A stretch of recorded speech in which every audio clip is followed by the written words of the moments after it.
श्लोक नंबर 111 और 112 आज हमें समझना है। श्री रत्नकरण श्रावकाचार्य ग्रंथ में आचार्य श्री समंतभद्र स्वामी जी महाराज श्लोक नंबर 111 और 112 में चौथे शिक्षा व्रत वैयाव्रत्य का लक्षण बता रहे हैं।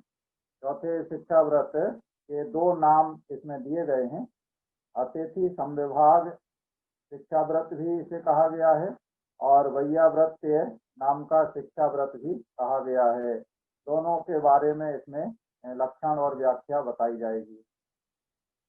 श्लोक दोहराएंगे। दानं वैयाव्रत्यं धर्माय तपोधनाय गुणनिधये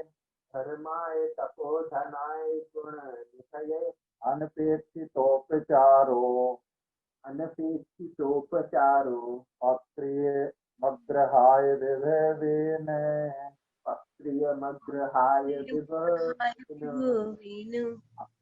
में वैयाव्रत्य का लक्षण बताया गया है कि वैयाव्रत्य नाम का शिक्षा व्रत इसे कहते हैं। तो गुण निधये माने गुणों के निधान, अग्रहाय माने जिनका घर नहीं है या जिन्होंने घर का त्याग कर दिया है, ऐसे ग्रह त्यागी। तपोधनाय तपोधन कौन होते हैं? जो तपस्या करते हैं, तपस्या के धनी हैं, ऐसे मुनिराज। तो गुणों के निधान ग्रह त्यागी मुनिराज के लिए धर्माय चौपर के धर्म की वृद्धि के लिए, यहाँ चतुर्थी विभक्ति है। तो तपोधनाय माने मुनिराज के लिए, अग्रहाय ग्रह त्यागी के लिए और धर्माय चौपर धर्म की वृद्धि के लिए, चतुर्थी विभक्ति में के लिए इसका चिन्ह होता है। अनपेक्षितोपचारो वक्रियम माने प्रतिदान या मंत्रलाभ आदि प्रत्युपकार की अपेक्षा के बिना, माने बिना किसी अपेक्षा के, जैसे आहार वगैरह दान जो देते हैं, तो हम दान दे रहे हैं तो इसके बदले में हमें ये मिल जाएगा, या महाराज जी हमें कोई मंत्र वगैरह बता देंगे, या महाराज जी हमें कोई सिद्धि ऐसी बता देंगे जिससे हमारे घर में खूब अच्छी उन्नति होगी, हमें खूब धन लाभ होगा, हमारे सब बिगड़े हुए काम बन जाएंगे। इस प्रकार ये कहलाता है प्रत्युपकार। तो ऐसी प्रत्युपकार की इच्छा के बिना, हमें बिना किसी प्रत्युपकार की अपेक्षा के, विभवेन माने यथाशक्ति यथावत, दानम माने दान देना, वैयाव्रत्यम उच्यते वैयाव्रत्य नाम का शिक्षा व्रत कहलाता है। माने वैयाव्रत्य शिक्षा व्रत दान देने को कहते हैं। सरल शब्दों में कहें, दान देना वैयाव्रत्य शिक्षा व्रत कहलाता है। अब वही दान देने की यहाँ पर विशेषता बताई है। दो विशेषताएं बताई हैं दान देने की वैयाव्रत्य के अंतर्गत। पहली बात ये बताई कि किसके लिए दान देना, और दूसरी बात ये बताई कि दान किस प्रकार देना, कैसी अपेक्षा से, कैसी भावना से देना। माने दान देते समय हमारे विचार कैसे रहना, क्या सोचना है दान देते समय, ये दो चीजें इसमें महत्वपूर्ण हैं। तो किसके लिए दान देना, उसके लिए गुण के निधान, गुण निधये माने निधान माने होता है भंडार, जो गुणों के भंडार हैं, ऐसे गुण निधये गुणों के निधान, और अग्रहाय माने ग्रह त्यागी, तपोधनाय माने तपोधन मुनिराज के लिए, धर्माय चौपर के धर्म की वृद्धि के लिए। ये तो हो गया कि गुणों के निधान ग्रह त्यागी मुनिराज के लिए दान देना है। तीन बातें आ गई, किसको देना है? गुणों के निधान ग्रह त्यागी मुनिराज के लिए दान देना है। अब क्यों देना है? तो धर्माय माने चौपर के धर्म की वृद्धि के लिए, अपना भी धर्म बढ़े और जिसको दे रहे हैं उसका भी धर्म बढ़े, माने मुनिराज का भी धर्म बढ़ेगा और हमारा दान देने वाले का भी धर्म बढ़ेगा।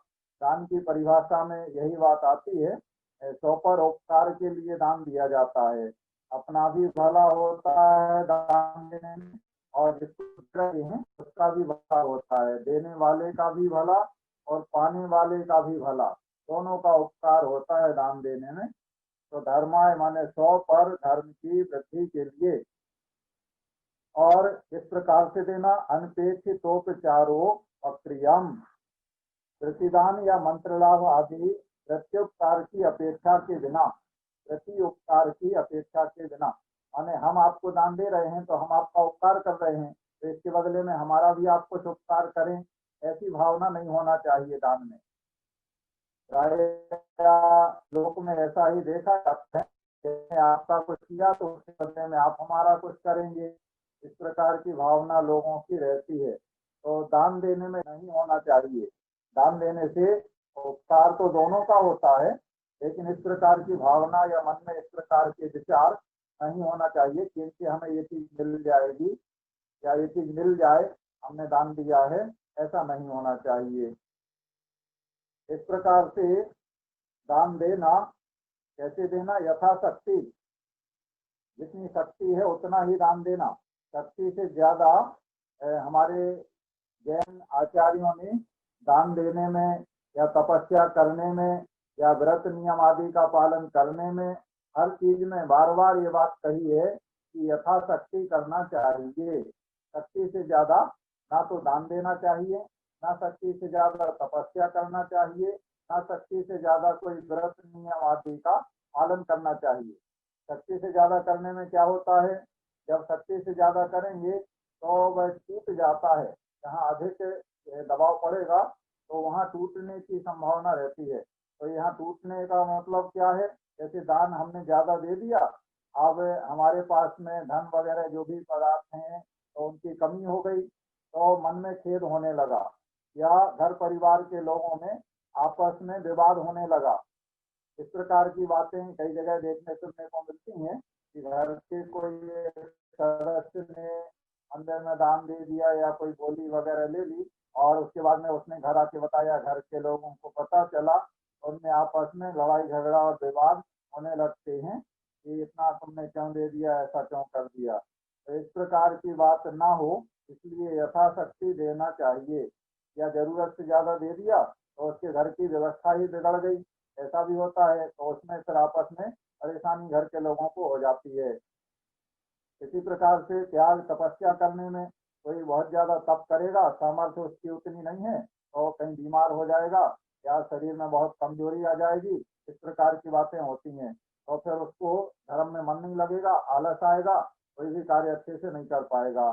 इसी प्रकार से व्रत उपवास आदि करने में भी इसी प्रकार होता है। तो यथाशक्ति दान देना, ये वैया व्रत के नाम का शिक्षा व्रत कहलाता है। गृह त्यागी मुनिराज कैसे होते हैं, सम्यक स्वादि गुणों से सहित होते हैं। ऐसे मुनिराजों के लिए दोपहर के धर्म की बुद्धि वृद्धि के अभिप्राय से किसी प्रत्युपकार, प्रत्युपकार हमने आपको बताया ना कि हमें कोई मंत्र इनसे मिल जाएगा, कोई सिद्धि इनसे मिल जाएगी, इस प्रकार का, या हमें ये ऐसा आशीर्वाद दे देंगे कि हमारे घर में खूब धन बढ़ जाए, या हमारा ये काम बन जाए, हमारी बीमारी दूर हो जाए, कुछ भी बदले की भावना, प्रत्युपकार माने उसके बदले में हमें ये मिल जाएगा ऐसे, या हमारा इससे बहुत यश हो जाएगा। यश की भी चाह नहीं होना चाहिए कि हमने ऐसा ऐसा दान दिया है तो हमारा बहुत यश, हमारा नाम हो जाएगा, ऐसी चाह भी नहीं होना चाहिए। ये सब प्रत्युपकार कहलाते हैं।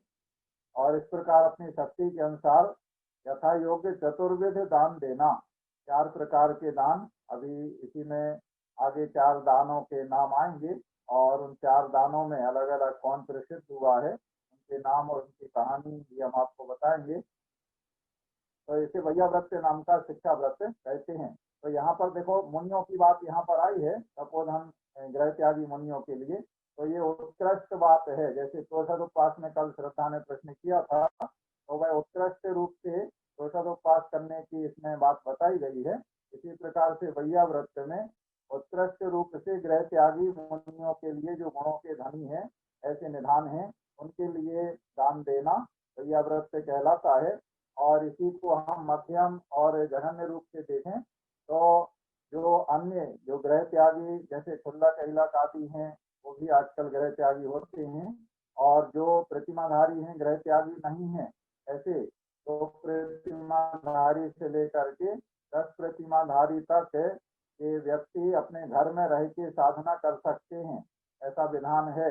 अभी आगे इसी में जो प्रतिमाओं का वर्णन आएगा सप्तम अधिकार में, उसमें एक एक प्रतिमा का विस्तार से आप लोग समझेंगे। तो 10 प्रतिमाधारी तक घर में रह करके साधना कर सकते हैं। तो उन प्रतिमाधारी जो श्रावक हैं उनके लिए भी दान देना, ये मध्यम रूप से आ जाएगा, मध्यम पात्र की श्रेणी में आ जाएंगे। और जो प्रतिमाधारी या व्रती अनुव्रती आदि नहीं है, ऐसे सम्यक वृत्ति श्रावक, उनके लिए भी दान देना, वह भी जघन्य पात्र की श्रेणी में आ जाएंगे। तो उत्तम, मध्यम और जघन्य तीनों रूप से दान देना, वह है अतिथि संविभाग। इसी को अतिथि संविभाग कहते हैं और उसी को वैया व्रत नाम का शिक्षा व्रत कहते हैं। अब देखो अतिथि संविभाग कैसे हुआ। अतिथि कहलाते हैं जिनके आने का कोई समय निश्चित नहीं है। तिथि माने तारीख, दिनांक, दिन, क्या समय कहें वो निश्चित नहीं है। तो हमारे यहाँ क्या होता है, तपोधन मुनिराज होते हैं, वह पहले से ऐसा उनका तय नहीं होता है कि उन्हें आज कहाँ जाना है। या मान लो आज इस नगर में है और सुबह सुबह से ही उठे और विहार करके 10 किलोमीटर आगे चले गए, वहां पर आहार करेंगे, ऐसा भी होता है। या उसी नगर में है तो किसके घर में आहार करने जाएंगे ये किसी को पता नहीं होता है। उनकी विधि के अनुसार नियम पूर्ति जहाँ होती है, जिसके भाग्य होते हैं श्रावक के, उसके घर में आहार आदि हो जाते हैं, तो वो अतिथि कहलाते हैं। तो उन अतिथियों के लिए संविभाग करना, माने अपने लिए श्रावक ने जो भोजन आदि बना करके तैयार किया है या अन्य कोई वस्तु अपने लिए ला करके घर में रखा है और मुनिराज को उसकी आवश्यकता है, तो वह उनके लिए दान में दे देना। तो अतिथि का संविभाग हो गया, माने अतिथि को हमने अपने जो सामग्री थी, भोजन था या अन्य कोई सामग्री, जैसे हमने पेन अपने लिए खरीद करके रखा घर में और हमने देखा कि मुनिराज को लिखने के लिए आवश्यकता है, तो बड़े श्रद्धा भाव से हम लेकर के गए और मुनिश्री ये पेन हम अपने लिए खरीद करके लाए थे और आपको लिखने के लिए हम ये भेंट दे रहे हैं, और मुनिराज इसे स्वीकार कर लेंगे उन्हें अगर आवश्यकता होगी। और कोई अगर जाकर के ऐसे कहे कि महाराज आपको लिखने के लिए पेन की आवश्यकता है, इसलिए हम आपके लिए ये पेन खरीद करके लाए हैं, तो मुनिराज नहीं लेंगे। अब देखो अंतर क्या आया, केवल थोड़े से शब्दों में अंतर आया है कि हमने अपने लिए खरीदा था और आपको लिखने के लिए आवश्यकता है, इसलिए हम आपको दे रहे हैं भेंट में। ये तो हो गया, अपने लिए हमने लाए थे। और दूसरी बात क्या हुई कि आपको आवश्यकता है इसलिए हम आपके लिए खरीद करके लाए हैं, मतलब आपको जरूरत है इसलिए हम खरीद करके आपको देने लाए हैं, तो उसे नहीं लेंगे। वो हो जाएगा उद्देश्य से, माने आपके उद्देश्य से हमने खरीदा है या आपके उद्देश्य से हमने भोजन बनाया है या कोई वस्तु हम आपके उद्देश्य से आपको देने के लिए लाए हैं या ये घर हमने आपके लिए बनवाया है, तो इसमें महाराज आप ठहरिए, तो उसमें नहीं ठहरेंगे क्योंकि वह उद्देश्य, और मुनिराज उद्देश्य के त्यागी होते हैं। उद्देश्य का मतलब क्या होता है, जो उनके उद्देश्य से तैयार किया गया है। अगर उनके उद्देश्य से तैयार की गई वस्तु या सामग्री, कोई भवन वगैरह या भोजन वगैरह वो ग्रहण करते हैं, तो उसे वस्तु के बनाने में, उस वस्तु के लाने में, उस वस्तु के तैयार करने में जो आरंभ आदि के द्वारा पाप हुआ है, उस पाप के भागीदार वो मुनिराज बनते हैं। इसलिए उनके अपने उद्देश्य से लाई हुई वस्तु को स्वीकार नहीं करते हैं, क्योंकि वे पांचों पापों के पूर्णतया त्यागी होते हैं। श्लोक दोहरा लेते हैं एक बार। दानम वैयावृत्यम धर्माय तपोधनाय गुणे निधये अनपेक्षितोपचारो अप्रियमग्रहाय विभवेन। अब वैयाव्रत का एक और दूसरे प्रकार से लक्षण किया जा रहा है, इसे भी समझ लेते हैं। श्लोक नंबर 112 में दोहराएंगे। व्यापत्ति व्यपनोदय पदयो संवाहनम च गुणे रागात्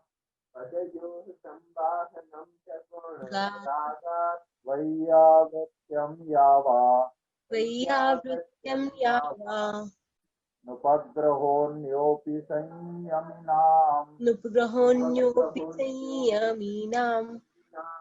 हाँ, क्या कह रहे हैं, गुण रागात माने गुणों में प्रेम होने से, देखो ऊपर क्या आया था, गुण निधये माने गुणों के निधान।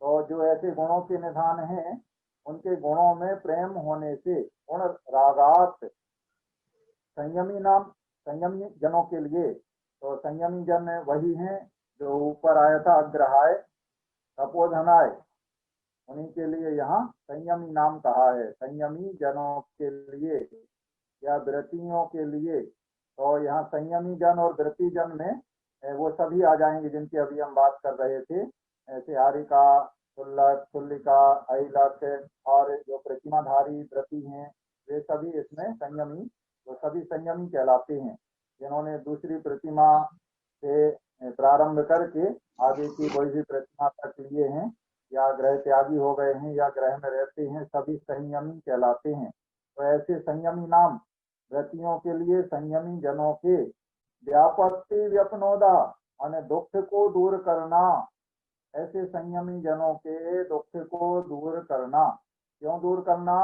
गुणों में प्रेम होने से, वो गुणवान है, उनके अंदर चारित्र है, उनके अंदर संयम है, उन्होंने त्याग व्रत धारण किए हैं, तो उनके गुणों में हमें प्रेम है, गुणी जनों में प्रेम। तो इसलिए उनके दुख को दूर करना। और क्या करना? पदयो संवाहनम पैरों का दावना। अगर चल करके जैसे मुनि महाराज वगैरह विहार करके आते हैं तो श्रावक लोग उनके पैर दबाते हैं, भैया वृत्ति करते हैं, तेल वगैरह अपने घर से ला करके उनके पैरों में लगा देते हैं और पाद प्रक्षाल करते हैं, बढ़िया गर्म पानी से, पानी में नमक डाल देते हैं थोड़ा, तो गर्म पानी में नमक डाल के और उसमें पैर थोड़ा डुबाने से थकावट जल्दी दूर हो जाती है। तो ये सब क्या है? सेवा है। तो इस प्रकार उनके दुख दूर करना और पैरों का दाबना।